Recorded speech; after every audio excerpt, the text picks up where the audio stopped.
we hope will amuse.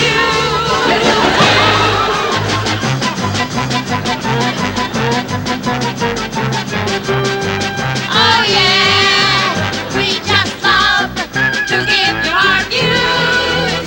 La-da-dee-da, ladies and gents, laughing looks at the news. Here's Dan. And now with the news of the president, here's the man to whom the news wouldn't be the news without the news. Here's Knuckle Knocker.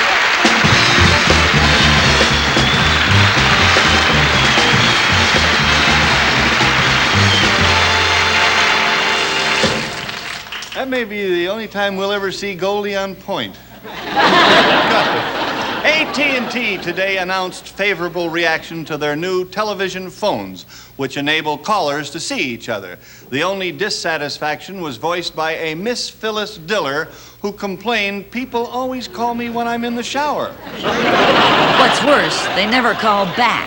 A follow-up to a news story was made today by photographer Mel Finkelstein, who recently was thrown end over end by Mrs. Jacqueline Onassis outside a movie theater.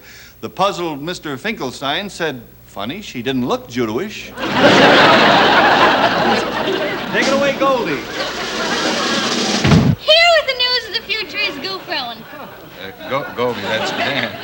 Okay with me. If you want to be known as Dan Goof, go ahead and goof. Washington, D.C., 20 years from now.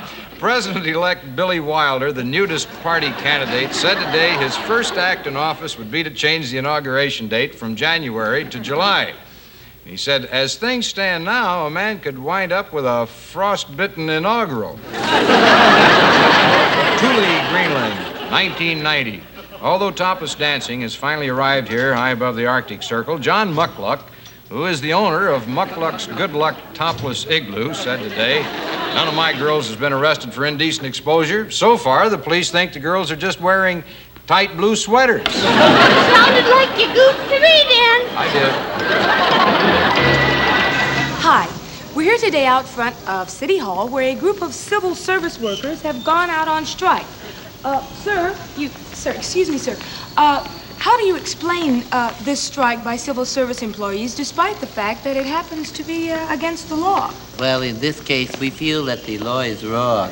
I see. But what if the government refuses to negotiate? Well, they have to negotiate. It is the law. I see. Is there anything else you'd like to add? Yes, we'd like to thank the silent majority for keeping their noses out of this thing. Now Laughing saddles up and goes galloping back to Coventry, England, and Lady Godiva. Lady Godiva, is it true that you rode through the middle of town on a horse without a stitch of clothing on? Yep. You should have seen those peasants gape. Why, you'd think they'd never seen a naked horse before. How do you spell horse? W? La-da-dee-da!